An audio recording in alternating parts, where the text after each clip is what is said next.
Bienvenue à tous pour la capsule 434. Donc, on est dans ces compléments de mathématiques. Et donc, dans la partie 1, donc cette section 4, partie 3, je suis plutôt sur les lois de probabilité. Donc, on a trois capsules qui parlent de la loi de Poisson et des modèles de mémoire. Euh, la, la- la- les données Pareto, donc les modèles de type Power Law, fonction de puissance, et le cas gaussien. Donc le cas gaussien nous avait présenté Gauss et Legendre qui avait proposé cette courbe en cloche. Là, je suis sur quelque chose d'un tout petit peu différent, qui n'est pas une problématique de distribution, mais qui est plutôt une problématique de modélisation dynamique et de données séquentielles. Donc j'ai intitulé cette section données séquentielles, puisque l'idée c'est de regarder plutôt des lois conditionnelles entre ce qui se passe à la date t et ce qui se passe à la date t-1. Et je reviendrai sur ce que veut dire cette notion de date. Donc je vais partager un petit peu mes transparents. Euh, donc les données séquentielles, ça va nous faire arriver en Russie, donc, où je vais vous parler de Andrei Markov. Donc Markov a proposé une technique donc, qui est c'est ce ce qu'on appelait les chaînes de Markov. Donc, ils sont un outil assez classique pour modéliser une propriété très particulière de dynamique qui va exister entre ce qu'on observe à un moment donné et ce qu'on va observer juste après. Voilà. Donc, Markov avait proposé quelque chose dans un contexte un peu particulier. C'était dans l'étude de données textuelles et en particulier, donc, il avait travaillé sur les voyelles et les consonnes, donc en russe, où il s'était intéressé à quelque chose d'un peu particulier qui est pas juste un problème marginal. Euh, donc, ce que j'appelle marginal, c'est regarder juste la distribution des voyelles et des consonnes, mais c'est plutôt de regarder la dynamique qui peut exister entre ce que j'observe à un moment donné et ce que j'observe au moment d'après. Donc, ce que ça veut dire, c'est que dans un mot, quelle est la probabilité pour qu'une voyelle suive une voyelle, probabilité qu'une voyelle suive une consonne, etc. Donc, ce qu'il avait pris, c'est qu'il avait pris euh, une nouvelle de Pushkin. Il avait pris 20 000 caractères et il s'était tout simplement demandé est-ce que je peux construire, est-ce que je peux modéliser euh, la dynamique qui peut exister entre les voyelles et les consonnes. Je vous ai mis ici, alors je l'ai mis en la version en anglais, des voyelles et des consonnes. Okay. Et la question qui se pose, c'est au sein d'un mot, quelle est la probabilité pour que avoir une voyelle à la position i fait que j'ai une voyelle à la position i plus 1. Si jamais j'ai une voyelle à la position i, quelle est la probabilité que j'ai au contraire une consonne à la position i plus 1. Et donc, on voit apparaître quatre cas possibles. Okay, deux valeurs possibles pour la valeur précédente et deux valeurs possibles pour la valeur suivante. Okay, donc, en fait, il avait dit, bah, on a quatre valeurs, mais en fait, je peux les mettre dans une matrice. Donc, on peut récupérer, par exemple, ce qu'on va récupérer ici, c'est cette matrice, ce qu'on appelait une matrice de transition. Okay, donc, ici, je vais regarder où je me trouve à la position i. Donc, soit j'ai une voyelle, soit j'ai une consonne. Okay, puis ici, je vais me placer en i plus 1 et je vais récupérer donc une voyelle ou une consonne. Okay, et donc, je vais récupérer comme ça mes quatre valeurs. D'accord. Donc, il va positionner tout ça dans une matrice et donc, on va récupérer cette matrice de transition. Donc, l'intérêt de cette matrice de transition, encore une fois, donc ici, je récupère mes probabilités conditionnelles. D'accord. Donc, sachant où je me trouve. Ah, pardon, je crois que je l'ai fait à l'envers. Donc, je vais l'écrire comme ça. Donc, ici, je suis en i et ici, je suis en i plus 1. Okay, donc, pas du tout, j'avais bon. Donc, je vais m'amuser à conditionner. Donc, quand je regarde la valeur qui se trouve là, c'est sachant que j'avais une voyelle à la date d'avant. Okay, donc, ici, j'avais une voyelle à la date d'avant. La probabilité que j'ai une voyelle juste après, elle est de 12,8%. Alors qu'au contraire, si jamais j'avais une voyelle, il y a quand même pas mal de chances pour que ce soit suivi par une consonne. Il y a 87% de chances pour que ce soit suivi par une consonne. Et donc, on récupère cette matrice P qu'on va appeler la matrice de transition, donc qui permet de passer de ce que j'avais à la date I à ce que j'ai à la date I plus 1. Okay. Okay, donc je vais l'avoir, je peux visualiser ces données dans cette matrice de transition. Okay. Donc ça va me donner quelque chose d'intéressant. Ça va me permettre de voir localement quelle est la probabilité de passer d'un état à l'autre. Okay. Ça permet de. Alors, je ne parlerai pas de loi limite des chaînes de Markov, mais c'est ce qui va se cacher derrière. En fait, si jamais vous élevez cette matrice à la puissance n, okay, c'est quelque part la probabilité d'avoir Alors, je vais peut-être le refaire de manière un peu plus simple. Si jamais, donc ici, c'est ma matrice P qui permet de passer de I à I plus 1. Ce qu'on peut montrer, c'est que si jamais je voulais passer de I à I plus 2, il faudrait que je prenne P à la 2. OK. Et en fait, P puissance n, c'est la probabilité d'avoir une consonne en I plus n, sachant que j'avais une consonne, par exemple, en I. OK. Donc, on va regarder n positions plus tard, où est-ce qu'on se trouve. OK. Donc, derrière se cachent des probabilités de transition qui sont en fait liées à des calculs de produits matriciels. Mais je passe un tout petit peu les détails, mais en fait, ce qu'on peut montrer, c'est que ce P puissance n, en fait, ça va être une matrice très particulière. C'est qu'en fait, je vais avoir la même ligne à chaque fois. Okay.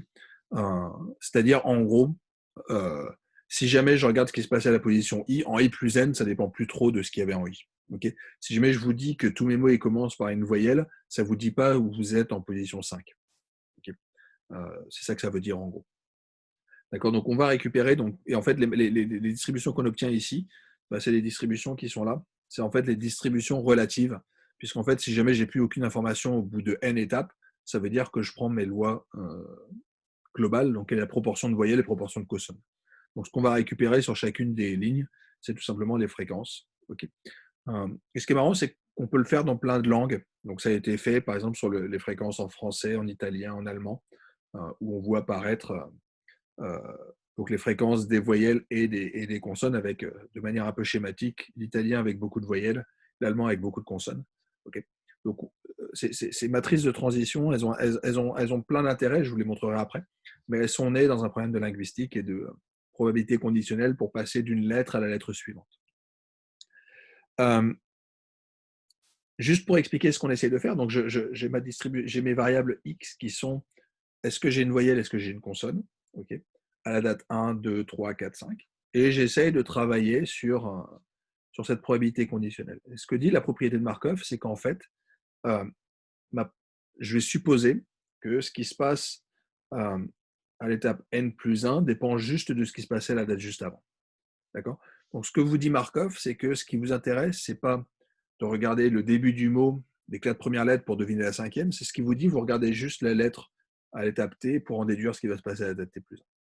Okay. Donc, je vous le fais par exemple ici sur le mot qui commence par enjoyment.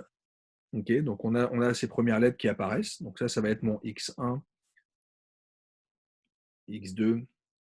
Donc, X1 était une voyelle, X2 est une consonne, X3 est une consonne, X4 est une voyelle. Donc, j'arrive sur une voyelle. Je me demande ce que je vais avoir après. Donc, ce que vous dit Markov, c'est que je ne peux pas vous dire que vous allez avoir une voyelle ou une consonne, mais je peux vous donner les probabilités.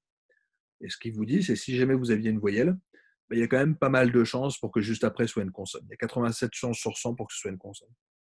Okay.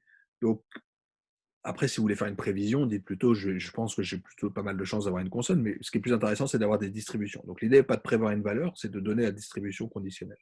D'accord. C'est ça que ça nous dit Markov, c'est que je peux travailler sur les probabilités conditionnelles. Donc effectivement, si on regarde le mot contenait un N juste après, donc c'était une consonne. Maintenant, la question, c'est qu'est-ce que j'ai après? Enjoyment. Qu'est-ce que je peux avoir après? Ce que nous dit Markov, c'est si jamais vous avez une consonne, vous avez quand même pas mal de chances d'avoir une voyelle. Okay. Donc, on pourrait bien entendu l'améliorer. Et encore une fois, Markov, on est au début du XXe siècle, hein, donc c'est des modèles très simplistes et c'est autant la philosophie est utilisée, l'idée qu'on a des choses séquentielles, on va le garder. Okay. L'idée que peut-être que j'ai besoin de garder juste les dernières observations. Alors, ce que nous dit Markov, c'est peut-être on peut juste utiliser la dernière, mais en fait, on peut peut-être aller un peu plus loin. Donc, on pourrait se demander quelle est la probabilité d'avoir une consonne, sachant que j'ai eu voyelle, consonne, voyelle, ou consonne, voyelle, consonne. Okay. Donc, on pourrait peut-être faire un peu mieux en termes de modèle. Okay. Mais Markov, dans un premier temps, avait dit je m'intéresse uniquement à la dernière variable. Donc, ça, c'est ce qu'on va appeler markovien à l'ordre 1. Okay. Donc, je vais juste utiliser l'information à la date juste avant. D'accord. Et l'autre chose qu'avait noté Markov, c'est qu'en fait, pour décrire toute la dynamique de ma construction séquentielle de lettres, j'ai juste besoin d'une information qui est cette matrice de transition. Donc, autant en dimension 1, quand je vous décrivais les distributions, on avait juste besoin, donc si jamais j'ai un vecteur, si jamais j'ai une variable x qui prend des modalités ABC, okay, donc une variable multinomiale, dans ces cas-là, j'ai juste besoin d'avoir les 4 probabilités, PA, PB, PC, PD. Okay. Donc j'ai juste besoin de donner les valeurs possibles. Ce que nous dit Markov, c'est que nous, on s'intéresse à la dynamique. Okay. Donc, ce serait la probabilité d'avoir quelque chose sachant qu'à la date d'avant, on avait autre chose. Et ça va se résumer dans une matrice. Okay. Donc, la description d'une dynamique passe par une matrice de transition qui est la description. Donc, si je voulais le faire proprement, je ferais des lois marginales, pardon, des lois de couple. Okay. Donc, je m'intéresserais à la loi de xt et xt plus 1. Okay. Ce que dit Markov, et c'est finalement plus intelligent, c'est de dire ce qui m'intéresse surtout, et la seule chose dont j'ai besoin, c'est finalement d'avoir les lois conditionnelles. Okay. Essentiellement parce que c'est ça qu'on va essayer d'étudier par la suite. C'est la dynamique qu'il peut y avoir, sachant où j'étais à la date t, où je me trouvais à la date suivante. Okay. Donc, j'ai besoin d'avoir plus d'informations. Donc, autant ici, si j'ai 4 états possibles, j'ai besoin d'avoir 4 valeurs. Quand j'ai une matrice de transition, j'ai besoin d'avoir 16 valeurs. D'accord. Donc, on a besoin d'avoir cette matrice pour décrire complètement la dynamique. On peut passer à quelque chose d'un tout petit peu plus sophistiqué quand on fait de l'analyse de langage. C'est qu'au lieu de travailler sur des lettres, je pourrais travailler sur des mots. Okay. Donc, cette fois-ci, c'est un petit peu ce que je vous montrais ici, où j'essaie c'est ce que fait Google en fait quand vous commencez à taper les choses. Quand vous tapez today is, il vous propose des choix possibles. Okay. Donc, lui, il vous propose des phrases. Okay. Donc, l'idée, si jamais je voulais rester dans ce modèle un peu markovien, c'est de dire, donc les mots, ils ont un ordre. Okay. De la même manière que les lettres, ils ont un ordre dans un mot, les mots, ils ont un ordre dans une phrase. Okay. Donc, j'ai mon mot numéro 1, mot numéro 2, mot numéro n, et je me demande, quelque part, est-ce que je pourrais décrire la dynamique ou la probabilité de tomber sur chacun des mots. Donc, la probabilité de tomber sur une phrase, il y a ce qu'on appelle une chain rule qui me dit, cette probabilité-là, je peux l'écrire avec la formule de Bayes en disant, c'est la probabilité d'avoir tiré déjà le premier mot. Sachant que j'avais eu le deuxième mot, la probabilité de tomber sur le deuxième, sachant le premier. Puis la probabilité de tomber sur le troisième, sachant le troisième et le deuxième. Puis au final, on finit par itérer en disant que c'est la probabilité de tomber sur le nème, sachant tous les premiers qui étaient tombés, les n-1 qui étaient tombés avant. On peut faire une petite approximation. Donc c'est ce qu'on va appeler les bigrams, qui consiste à dire en fait ces probabilités qui sont un peu tordues et qui sont probablement très compliquées, je vais les simplifier en disant qu'en fait la dynamique qui existe entre n et n-1 et n-2 et n-3 et n-4, elle dépend juste de ce qui se passe entre n-1 et n. Okay. Donc en fait, cette probabilité globale, la probabilité de tomber sur une phrase, que je pouvais voir comme étant le produit de ces n probabilités, donc de n probabilités conditionnelles où à chaque fois je rajoute de plus en plus d'informations, je peux juste voir ça comme étant des probabilités de bigramme. Okay. Donc il y a la probabilité du premier mot. Ensuite, j'ai la probabilité du second, sachant le premier. Et ensuite, j'ai la probabilité du troisième, non pas sachant le premier et le deuxième, mais juste en sachant le deuxième. Puis ensuite, la probabilité du quatrième, sachant le troisième, etc. D'accord. Donc, on le voit, c'est sûrement un mécanisme très très simple pour modéliser une langue, essentiellement parce que je n'ai pas de mémoire. Donc, si jamais je vous donne une information au tout début de ma phrase, j'aimerais bien qu'elle se garde tout au long. D'accord. Donc là, je vais juste te dire qu'est-ce que je peux trouver après un mot, sachant ce que je peux trouver après un mot, non pas en utilisant le passé, mais en utilisant uniquement le mot où je suis. Okay. Donc là, la question, ce serait de dire, si jamais je raisonnais uniquement en bigramme, si jamais je veux prolonger tomorrow is, si jamais je travaillais effectivement en bigramme, je me demanderais juste qu'est-ce qui peut suivre le mot is. Okay. Donc, on se doute que ce qui est utilisé maintenant, c'est un peu plus sophistiqué que ça, mais on voit qu'en tout cas, qu'on a une première étape qui est d'utiliser les bigrammes. Donc, assez naturellement, on va utiliser peut-être des n-grammes, okay, qui consiste à dire peut-être qu'il faut utiliser les n mots d'avant, donc peut-être 4 ou 5 pour essayer de deviner ce qui va arriver juste après. Okay. Donc, cette histoire de séquençage, on va l'avoir avec ces matrices de transition qui me permettent de passer d'une lettre à la lettre suivante, d'un mot au mot suivant, mais je peux aussi le voir de manière un peu plus générale. C'est qu'ici, je vous l'ai dit en disant que c'est des mots, okay, mais je pourrais me dire que derrière se cachent peut-être des formes grammaticales. Okay. Donc, par exemple, A1, ça peut être un déterminant. A2, ça peut être un nom. Quelle est la probabilité d'avoir un verbe, sachant que juste avant, j'avais un nom?